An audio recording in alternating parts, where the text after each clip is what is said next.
Hello, business besties. Hello, business besties. Welcome to Best Kept Small Business Secrets, the podcast where we pull back the curtain and uncover real strategies that help small business owners thrive. I'm Nicole, your business bestie and coach. And after all of these years of working with entrepreneurs, one thing has become crystal clear. There is no one-size-fits-all formula for success. Every business has its own secret sauce, its own magic that makes it stand out. And through these conversations, my goal is to help you uncover those lessons, take some real action, and more importantly, grow with purpose so you can create the business you have been dreaming of. And so you guys, today is going to be one of those episodes that you're going to want to take some notes, get inspired, and maybe even rethink how you show up in your business. I have two insanely talented humans today, Ashley and Devin from Sigma Wolf Experience.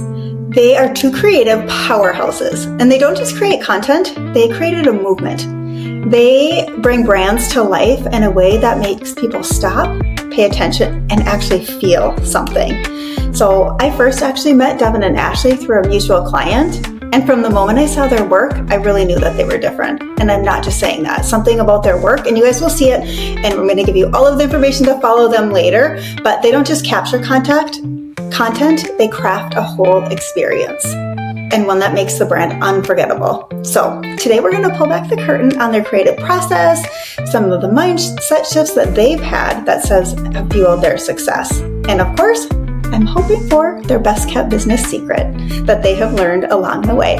So, all right, you guys. So I am so excited to have you here and to spend some time with you because like I said, we know each other. We actually spent a week, we did an event together, but we didn't really get to talk and converse. And I just am excited. I feel like we should be having coffee, but we're going to start with this. It's going to be so good. So, and you guys are in Idaho, right? Yep. Yes. Yeah. Boise. Yep. Boise. I love that. So, okay. So before we dive into all of the amazing work that you guys actually do, okay, I want people to really get to know you guys a little bit. So you're not just business partners.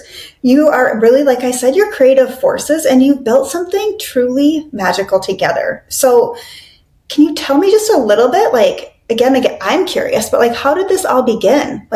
How did you go from creating what you're doing into Sigma Wolf Experience?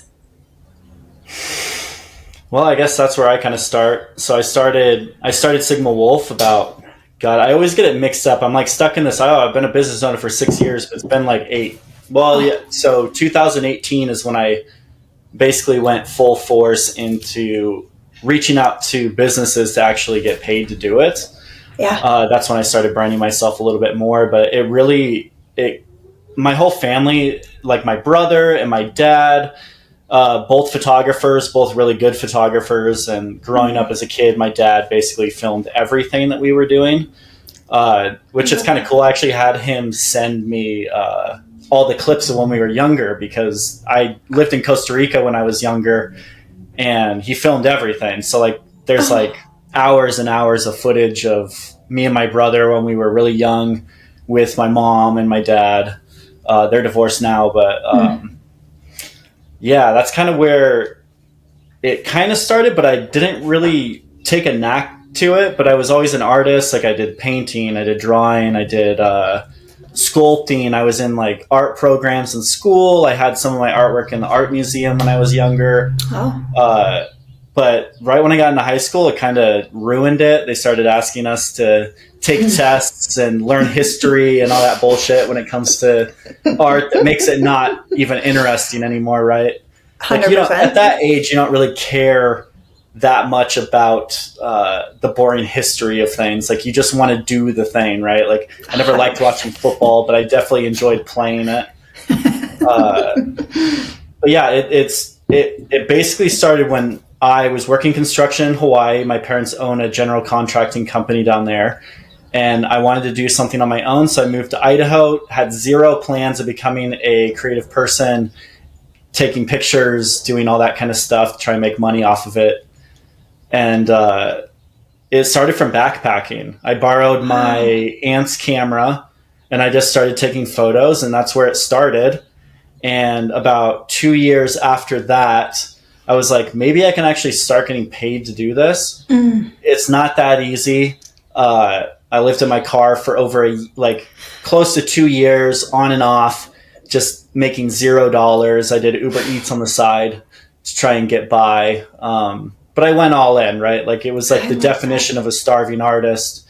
And a starving artist isn't somebody that's like literally physically starving. I mean, obviously that can be the case if maybe you're mentally ill and you just don't eat. But the idea is you're taking what it means to live a normal life, like a 9 to 5, or getting a job, like even just a basic job is like a bartender or a server, and like putting it on hold to then work on this thing, your craft or your art or whatnot. And that's like something that Charles Bukowski talked about that I really resonated with. Cause I come from a really good family. It's not like my parents were incapable of helping me, right? Like it wasn't like I had like this crazy upbringing. It was just a choice that I made, right? To go live in my car, not pay rent, not make any money, and just start taking pictures. And I mean, I was like super delusional. I'd walk into businesses. I got tons of no's. It sucked. And just one day I got my first like $300 I made was for a sunglass company. And that's kind of when I'm like, holy shit, you can actually get paid. Like this is legit. Like people will pay you to do this.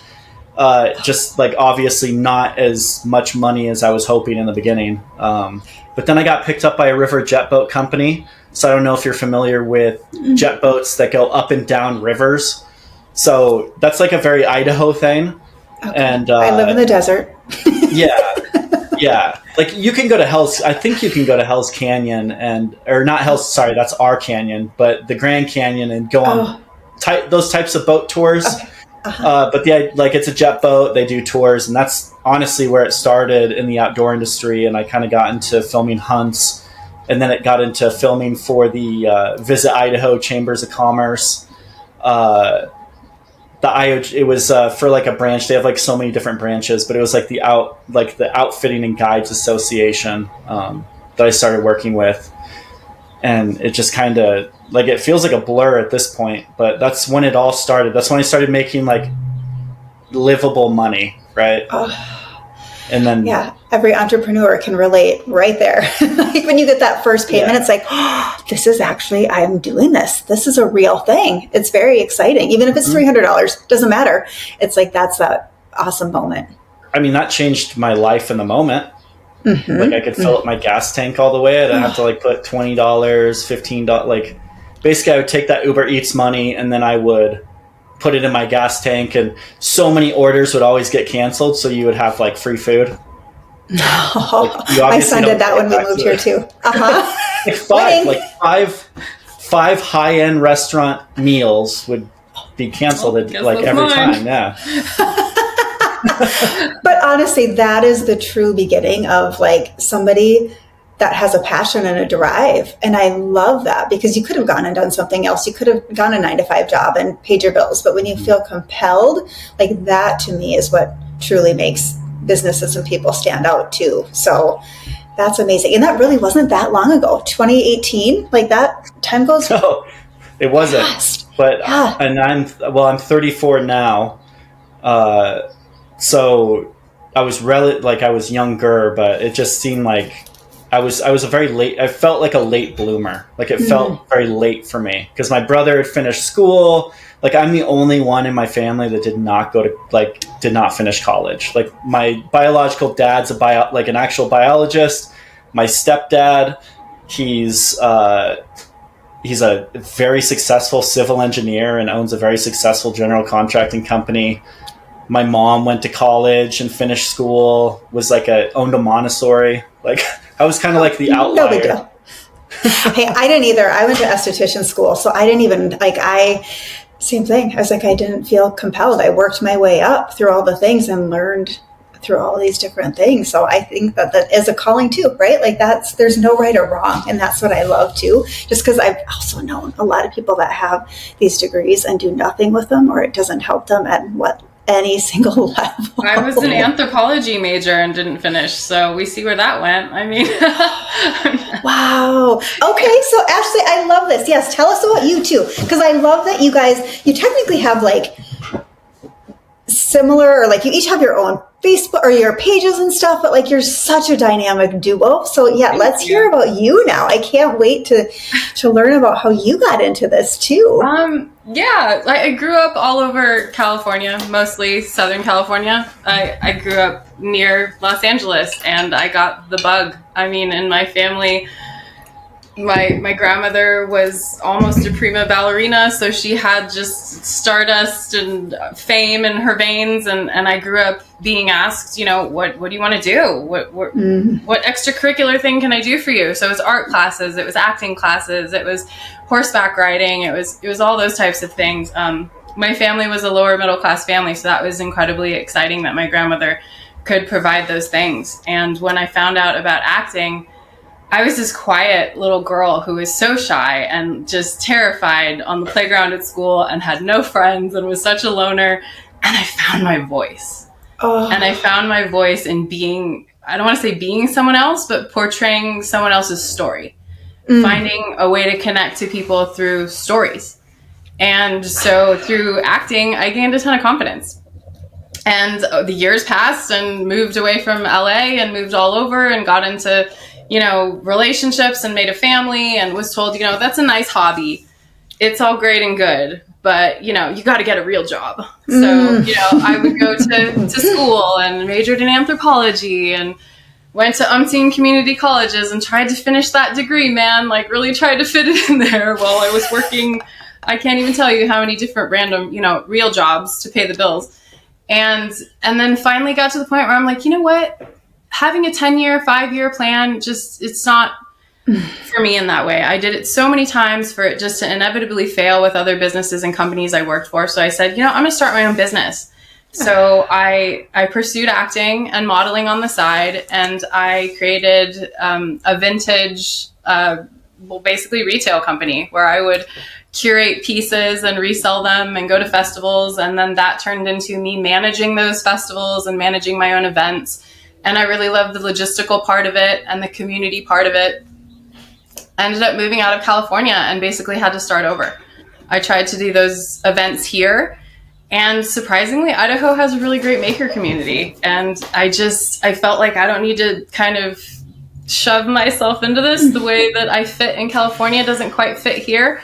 So I kind of reassessed what career and success and what those things married to one another really meant to me. And I tried to really create a creative career for myself in Idaho, which is, Devin can testify the fact that that's very difficult to do. It's not a very large community here, and the understanding of that realm is just pretty basic. And it's kind of a tight-knit group of people that are the working ones doing that, and they're all kind of a little cliquey. So it's funny. You have to relearn, you know, the social dynamic of all of that in a new state. So I was coming out of a relationship. It was kind of at its organic end and really kind of wondering where I was headed next. And so I was reaching for projects, and I was reaching for people, you know, that were my tribe, so to speak. So like, okay, this is not just a hobby. This is what I want to do with my life. So where do I find that? How do I make that happen? And it was through those contacts that I met Devin and started speaking with him about a project and his work, which had, I mean, it wowed me, and I fell in love with it and the stories that he was telling, because I felt like, okay, here's another storyteller, you know, someone who gets it in that capacity. And so I thought, you know, I'll reach out and see if maybe this could be a collaborative thing. And unbeknownst to me, he doesn't often collaborate with a lot of people for free stuff.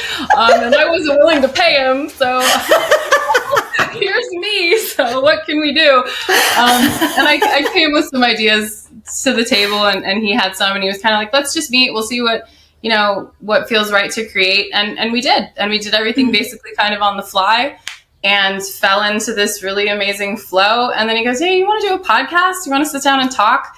And probably about an hour and a half later, I mean, we had no questions prepared for one another. We just met. And the topic of conversation was basically collaboration and what you're discussing, you know, understanding tricks of the trade and how people move through this business. And we found that we had a lot in common when it came to that.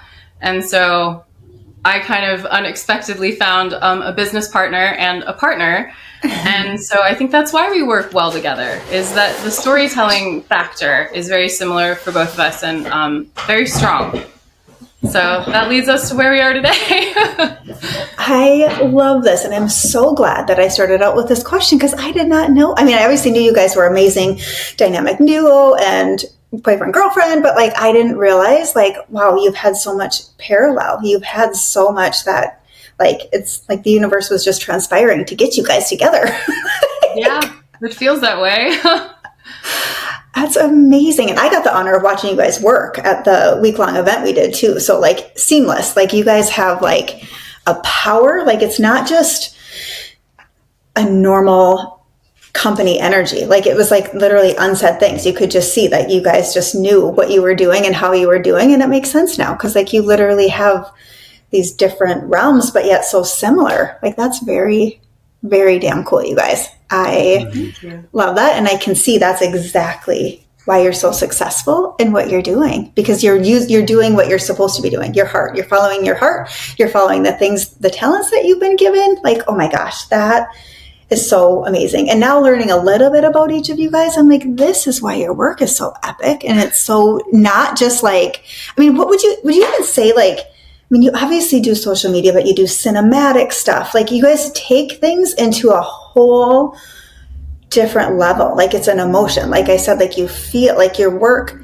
And then I was checking out your website and like, and your stuff, Ashley, like all of the things, like you guys have this like broader picture that most people don't have. And now I understand that is like, it's the behind the scenes. That's just who you guys are as humans. So but you do a really, really, really good job of portraying that out to the public, which I don't think a lot of people can do that easy. So that's thank you. Amazing. We're just two weird kids that found one another after not fitting in for a number of years, I guess.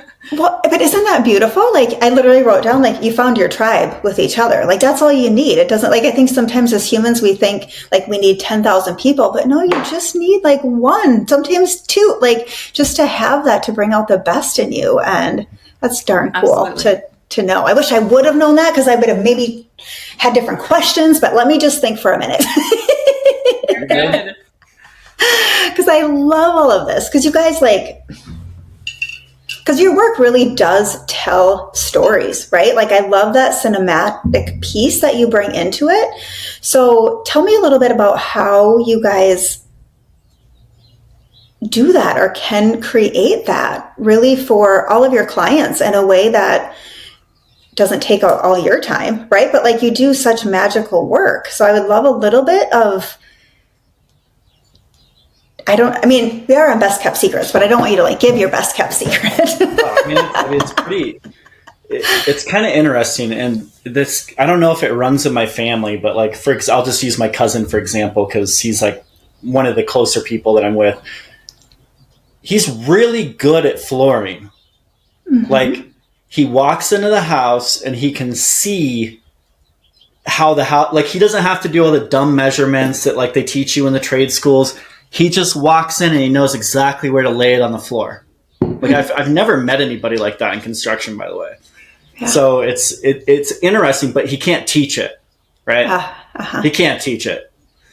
He's a hothead. Like the dude needs to just work by himself, and he would agree with me. And I'm the same way. Like it's very difficult for me to work with people that are like close to me, right? But that's also like I'm not the best at teaching either, like taking like the ideas out of my head, right? And then putting them down, or maybe we're better than we think and it is what it is. But I watched a lot of YouTube videos and I pay attention to how things are moving around when you watch movies. And the thing that makes things cinematic is that the camera is always moving. When you have like, if you're doing a tripod shot, you'd be doing like a Ken Burns movement, and that's where you like artificially zoom in or artificially move around the image, which kind of gives it what our eyes are used to seeing, because you grow up and you watch movies, and that's what you're used to. You're used to things always moving, always being seamless that way, which gives it that cinematic feel. And then putting on a, obviously technical terms, like a 24 frames a second timeline. It's just what our eyes are used to. So whenever you that's why you can tell the difference between a soap opera and a movie. A soap opera was designed for TV. A movie was designed for putting on a big screen, right? So TV is 30 frames a second. So it's a little bit smoother. There's not as much motion blur in the image. And then you have 60 frames a second, right?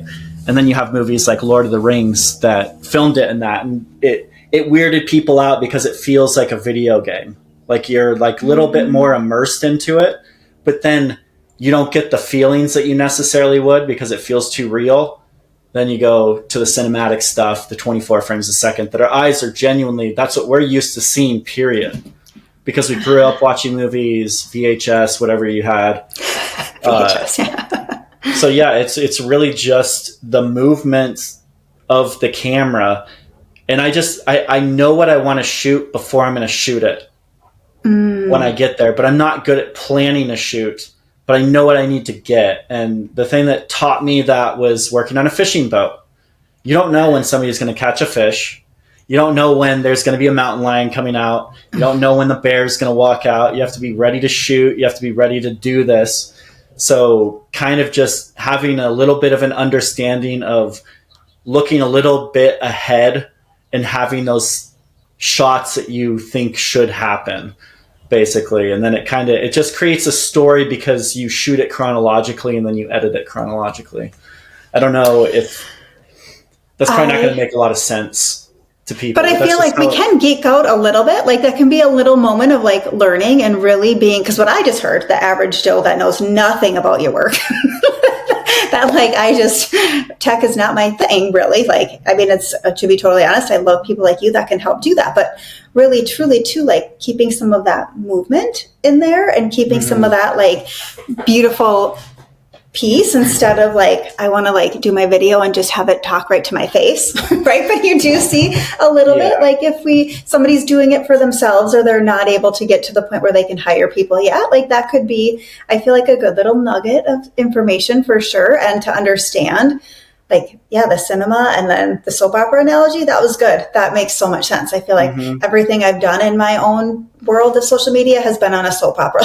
And I mean, obviously, he's been doing this for years before he met me, and that's what drew me to his work is because I come from a cinematic background and I love all things theatrical, and you see a lot of that emulated, and you get pulled out of it because there will be a moment where you're like, oh, that doesn't feel right, and you won't exactly know why, and it usually has a lot to do with movement or something is synced to a horrible song and that could simply be the thing that ruins it for you, or the story that's trying to be told is just it's got loose ends and it's lost you because then it doesn't seem real. Everything of his that I was geeking out on before I ever even mustered up the courage to message him was taking me somewhere. It was making me feel something, and I never got pulled out of it. I was almost like, that's too short. Like, can we keep going? Because I want to know where this unfolds. And so it gripped me. And to me, that's so indicative of great cinematic content is something that grabs you, you're immersed in it, you don't want it to end. So for us, the way that we apply that to brands is finding the thing about them that's specific to them, that's unique to the brand.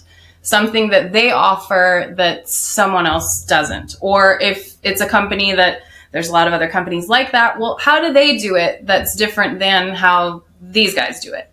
And let's showcase that aspect. Even if it's as simple as, I want to hear the founder's story because that's a really unique story and people should hear that. So, I mean, I think that there's the storytelling, it all just goes back to authenticity and telling a story. And every single time we approach a new brand, it's always like, what can be said here? What can we convey that hasn't already been conveyed or has been, but not in depth? How can we deepen that? And that's where I think you guys nail it on the head. It's like you can see, like you have the physical stuff, but you have this unsaid, whether it's the music or the tone and the words, and like it's just a whole experience. It really is. Like your business name experience is exactly what it is. Like I was like, that's super impressive. So can you tell me guys a little bit about your best way? What's your favorite way to serve people? Like you just said, I love when you're like, pull out their branding stuff, right? Like I'm like, ooh, I need you guys too. Like let's talk after. Like there's so much there, but like talk a little bit about what is your favorite way. I mean, I know what you do for the people we know, but listeners don't. So tell me your best way that you love to serve people, and just a little bit more about that. I'll stop talking. I'll let you.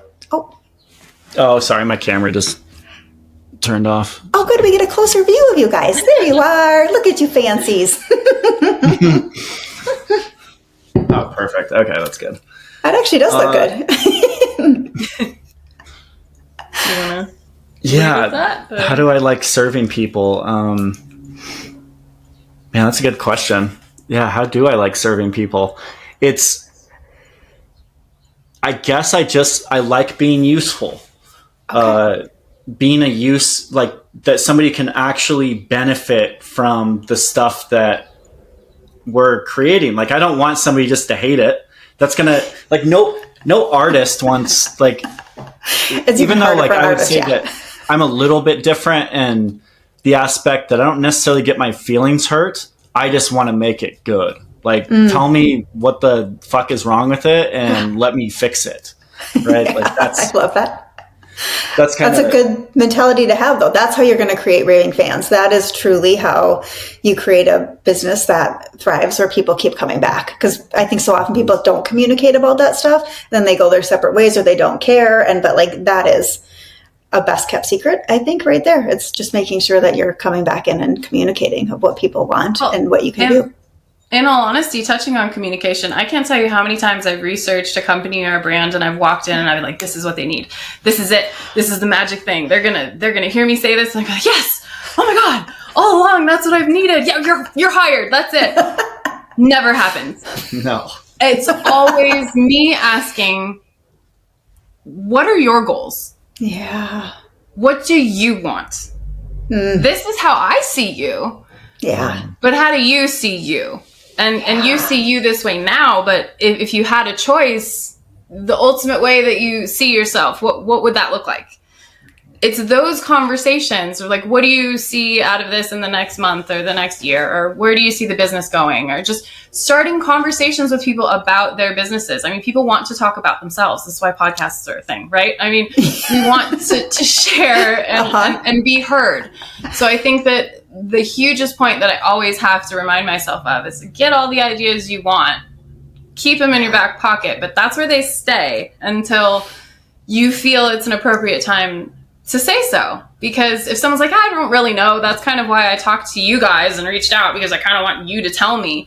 I mean, that's wonderful. We're happy to do that. But having someone tell us, here's what I want to accomplish, help me do that. I mean, I can't tell you how many things that I have learned and gained and realized as a person in just listening. I think that's a big one.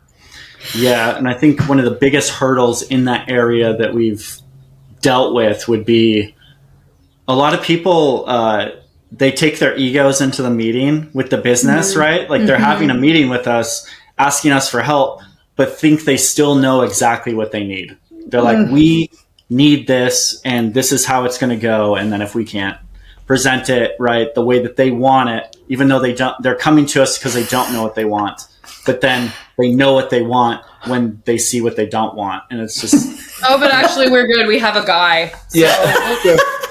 We're fine, actually. So have a great day. We have a nephew. The owner's daughter does like social media stuff. Actually, it's a guy that knows a guy, and he knows another guy, so we're gonna go with him.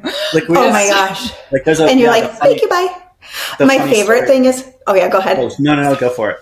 No. I have another side note, but go ahead. I want to hear your favorite story. Okay, yeah. So we walked into a gun shop, for example, and Arizona is, you don't even have to have a concealed carry license there. So it's very similar to Idaho on like gun laws and stuff. So it's okay to talk about this. Oh yeah. So totally. But yeah, we went in there and we're like, hey, just wondering, like, because we looked at the social media and it was just like left something to be desired. Let's just put it that yeah, way. like the person that was doing it, was the person talking, which is what we found out later. And we're like, that's not the person you should be having doing this. But guns sell themselves, so it doesn't really matter. But it was like the person that we talked to was a social media person, right? And like we couldn't hurt their feelings, because that's usually what we point something out that needs to be corrected, right? But it was actually ended up being him, and we noticed who he was, and he's like, yeah, we got a guy and we're doing just fine. And they have like you're the guy. They have 300 followers, like little engagement, and because he doesn't want to lose his job, you know? Well, the business was trying to paint itself as a destination. Like you go there to get like outfitted. Like this is where you go to get all the things. And we're like, well, how cool would it be if we featured the fact that it exists that way? Oh, well, and I think that is truly, look, and I can see you better now. I love it. That was bothering me a lot. And I couldn't tell. I couldn't see if it was the thing. If anybody's not watching, we just clean cameras on here. Nothing is off limits. It's good. But I do think like that is the right, like you just said, you come in and sometimes you put your ideas in the back pocket, right? But then there's things too where you're like, oh my gosh, I can see this for you and I want this for you. And you can hold on to that because you can see what a difference you actually can make in people's worlds, right? Like that I think is beautiful. Absolutely. And it's a very interesting balance because I find it, at least coming from an acting background, fascinating how other people view me, how I'm perceived. And I think I'm conveying something a certain way, or my body language is a certain way.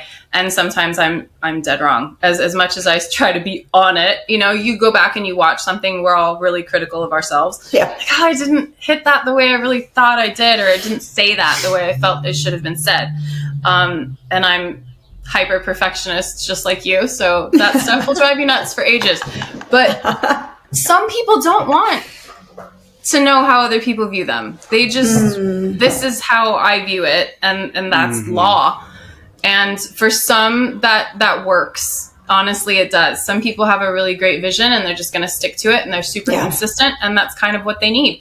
And then others, it's like, well, but if we just did a little over here, I think that we could achieve what it is you're trying to achieve. But you have to know where your in is. Sometimes your opinion is not needed. Other times it might be welcomed. So knowing the difference between those two things and the gentle kind of like zhuzhing of when you can interject said opinion, I think is really important too. I do too, and I love that. I'm reading in my mastermind right now with the girls the book Mindset by Carol Dweck. Have you guys read that book? No. It's so... that sounds familiar.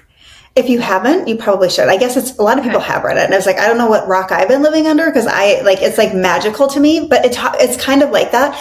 The whole thing is a premise of like a fixed mindset and a growth mindset. Like people that we talk about that a lot. I literally, we talk about that. And that's the book that I got that information from. Nice. Was Mindset. Because granted, I started reading books in 2024. Like, okay, I love this. I love this. It's because I had been paying for Audible, I shit you not, for How many credits did you have? 5 years. Well, they don't carry over into the next year, so I only had 12. And then bummer! I didn't know they didn't carry over. Shame on Audible. You donated a little money. Yeah, I donated a lot of money. Yeah, and so I think Mindset, and that was I really like that book because you can really tell who has and people with a growth mindset are plagued with insecurity, problems, anxiety, and it's a nightmare if we're not constantly growing. And I think, obviously that's probably why we're artists, because your work's always growing, right?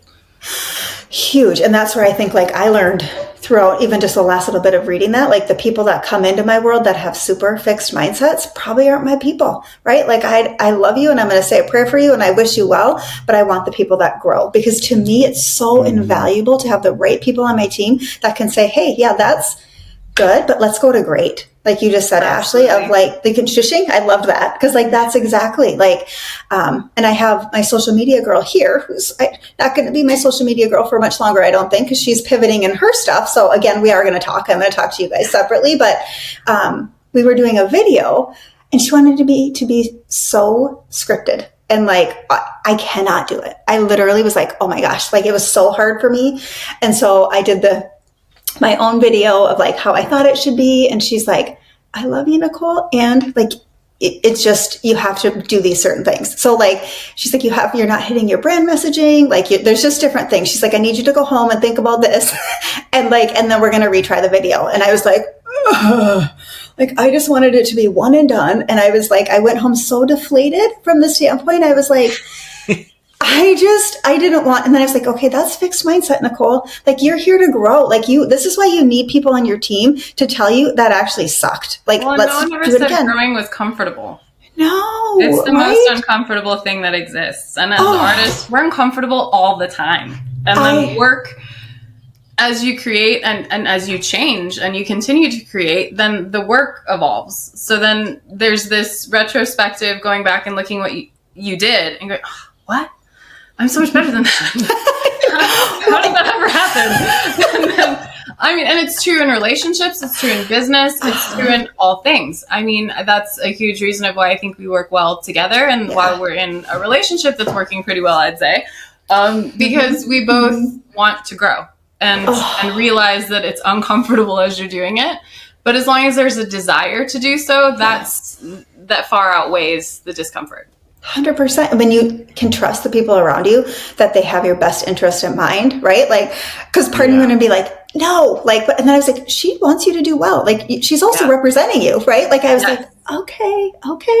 Like, it was good. And then we redid it and it was really good. Like, I felt like, oh my gosh, it made me just feel so much more confident and excited. And you just learn as you grow. So that's where I think it is important, where you can find the people that can help you, whatever that is, right? Especially with social media, because you can portray it one way, like you just said, like we think it's one way, but it's really not. So when you have that outside perspective of people that can see it for you, it's huge. Well, so it has a lot to do with honesty. Knowing that someone's honest with you, even if you don't want to hear it. Yeah. And like like things that we do, since we charge money, and usually when people think video, it's like going to be the most expensive thing. And it's not cheap. It's like, you're so used to getting free content on TikTok or Instagram or YouTube or even TV. So you kind of have like this entitled feeling to the stuff. Oh, I never thought about it that way, but you're kind of right. unless you really truly understand like the power of media and also understand how long it takes, that this one video isn't going to like, it could like magically, if you're like, you hit a lottery, it's going to make you go viral. But the most case, it's not. It's going to really just depend on, are you selling a product that people want to buy, not necessarily the video itself. And what I've noticed, and I just started thinking about, is according to the fixed mindset and the growth mindset, is as art, like to a fixed mindset person that, is just fine in their business. And we've met tons of companies like that. And I've met tons of companies like that. They look at you as a burden. Like this is a burden. This is going to cost me money. I'm going to have to talk in front of the camera. I don't want to do that. And talking in front of the camera is like emotionally draining for sure, and a lot of the time you don't do it well, and it's fine. And realistically, you learn just over time, is if you're just being yourself, then you're relaxed, and then people pick up on that. But it's more draining when you're trying to be somebody else on camera. Is like that. That's a little bit of a tip on that, is why it feels so emotionally draining when you're trying to be somebody that you're not. But back to the businesses. We like to work with obviously growth oriented people, because it's not necessarily we're a burden. We're bothering them all the time to like get their shit together so that we can like film or, whatever we need to do. Because at the end of the day, we are like coaches as well. We have to remind people that they are paying us to do something, and that it would be a waste if they didn't use the stuff that's presented to them. So it's like, it's no different than like being a fitness trainer. Like, we're offering a team. Yeah. Like what you're paying for is you paid for a team. And the theory is, if you want to go do this and do it for free, have at it. But there's only so many hours in the day, and you're only one person. And there are some people who can do that more power to you. I think that that's absolutely brilliant. And I wholeheartedly admire those who can just they're just going all day long and can crank out things that go viral and are incredibly impactful on their own. Yeah. But I will be honest, and if we're all honest with ourselves, they're few and far between. And any good, person who's worth their weight in social media or marketing or branding has a team doing it. Oh my gosh. And so we're constantly trying to switch that dial from burden to team. We're here to serve you. We're here to help you accomplish your goals. We're here to amplify the message that you're trying to convey. And so not to be burdensome, but to be, growth oriented and a team. Well, and what people could just realize, because what I've seen too is the more that they come into it with the growth mindset and they can put their ego aside, they can listen to what people like you have to say and go with it and be their authentic self, right? Have that, but that's how their message is going to get so much further faster. That's how they're going to reach their people, That's right? Because the goal. Because I think okay, I might have the best video in the world that I think is really good. Again, been told maybe it's not, it's fine. But then I don't know what to do with it. I don't have the tools. I don't have the features and the things that you guys can have. So that's where I think people don't realize the impact of how powerful it is to have people like you guys that can come in and see what it is, see that lens, and then actually take action. Because I laugh so hard. I've had so many people that I've helped hire throughout the years, and they're they might be for a front desk position or their assistant, and they're and I want them to do social media. And I was do you know that's two totally different hats? Just because you can does not mean you should. I'm that's a hard no. I was that, people, that's a whole nother realm. You can't even mix those together. They're not, but people think that, that would be easy. And then if they can just do social media, well, yeah, no, it doesn't, like you said, low engagement, all of the things. So as my business and myself has grown too, there's such a value. I don't think people can actually, it's priceless when you think of how much more your message can get across to people and into people's hands that never would have known you existed if you didn't have qualified people that actually understood and cared and wanted you to do well.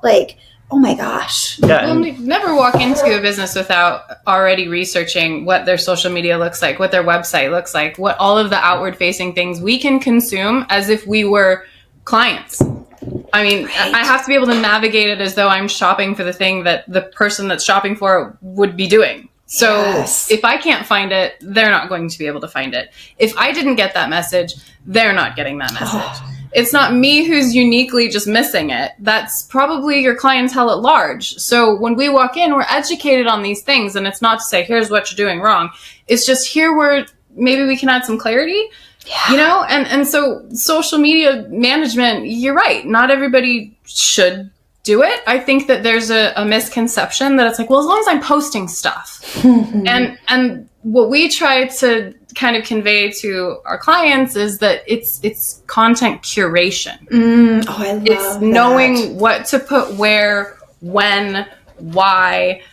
It all has to have a deeper meaning than just I sent out posts today. Oh my gosh. And I feel this is going to speak, and I don't know who needs to hear this, but I have had clients in the past. I love them all. I do. I obviously and they think because they can do social media, but a few of them have spent, they would spend 20 hours a week, you guys, doing some social media because they thought this is how they're going to reach people. So they would do all of this stuff and it would fall flat. And they're I don't understand. I had this class and nobody came. I did this amazing thing. There's no engagement. And so it's all coming together too right now. Again, not just because you can doesn't mean you should. To me, the best investment, if you're going to be a business and you're going to you want to reach more people, you have to have a team that knows what they're doing behind. You can't do it on your own. You shouldn't. I would say business shouldn't be done alone. And this is one of the biggest pieces, huge, absolutely huge. Okay. So if people want to work with you guys, how does that work? What can they do? How can they start with a consultation call? If they just have a project base, tell me a little bit about how we can share that with people too. So we do everything. I shoot weddings occasionally still. We run social media pages. Real estate work. We do real estate. We're a full service media company. And realistically, a lot of my clients over the years have come from Instagram. Good job. email is like, email's fine too. Like, yeah, we both have. Feel free to reach out to us on social media. I mean, we both have our own independent accounts, but we're obviously in often contact. So, but I mean, it starts with a conversation, and there isn't. I mean, yeah, we're comfortable saying, yeah, that might be a little out of our scope, but rarely does that happen for the types of clients that we work with and the projects we take on. I mean, we're creating for free on our own all the time. We get products from brands that we really love, just things that fit into our lifestyle. And if we go on a road trip, then we're including 5 other things that we want to film in addition to being there for the client that's actually paying us. So we're doing these things when we're not paid. So it's just simply our way of life, at least together now. And Devin's been doing it for 8+ years. So there's not really a limit. It just starts with a conversation of just kind of seeing, well, how best can we serve you with our skill set?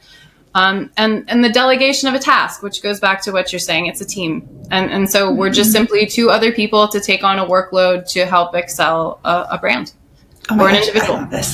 I love this. And your guys' hearts are just amazing. I can see how you guys are a couple. I love this so much. Like, you two just have an amazing energy, and to have like 2 hearts and 4 eyes on people's businesses, like, that's a bonus. Like, that's not many companies can do that and work in such synergy like you guys do. So I think, well, our work speaks for itself too. I mean, if you take a look at what he's created, what we've created together, I mean, we kind of have a look, and we can obviously flex that to meet other brands and businesses. We do it all the time. But if you don't resonate with our work, then, maybe it's not a good match, but it doesn't mean that we can't bend to create something for someone else. But I think that's a good place to start.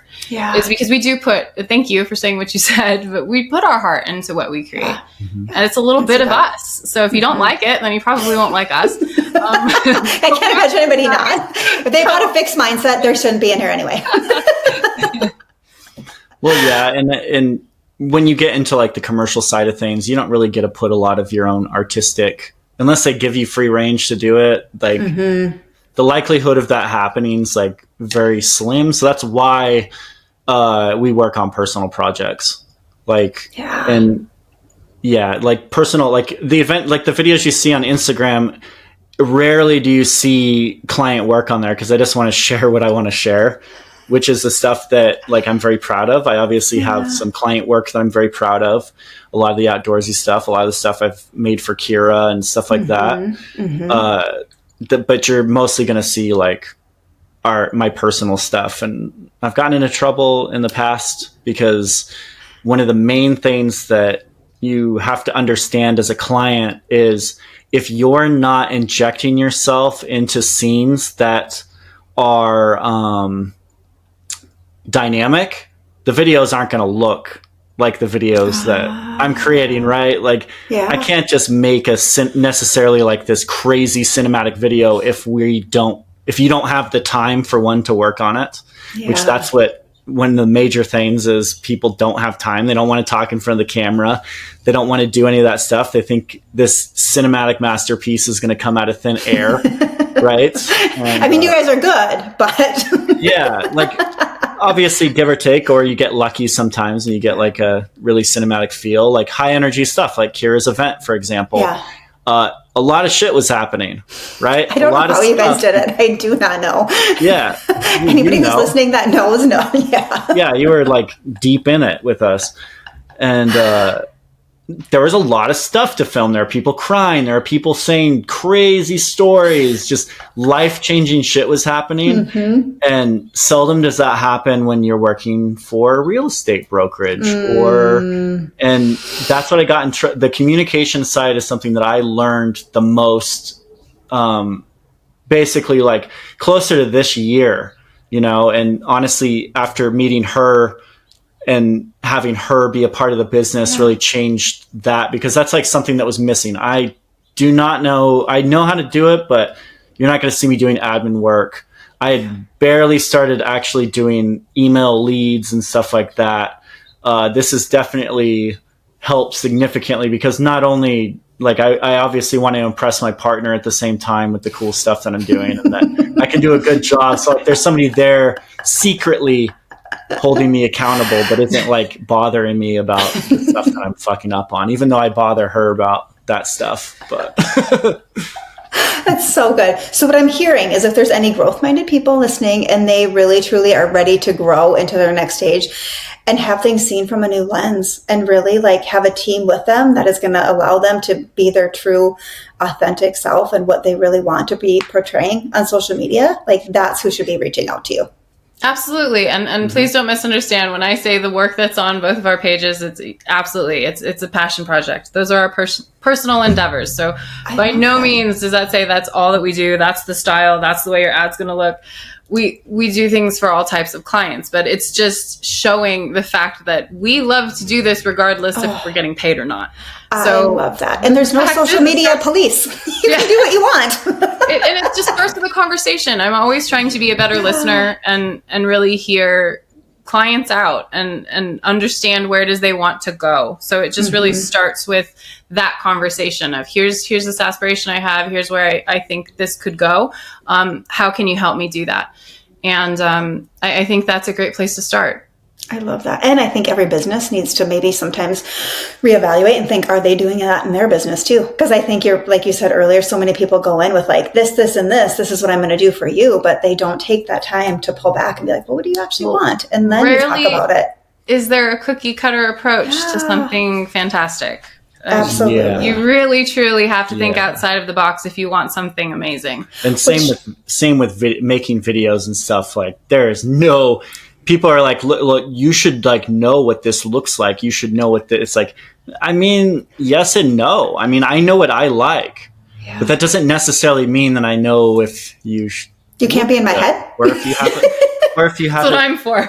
Or if you have a double chin, or if your hair's like messed up or something like. But that's that's been significantly helpful because like I don't give a shit about those things. Like This is the best of both worlds. So I don't know. Yeah. So that.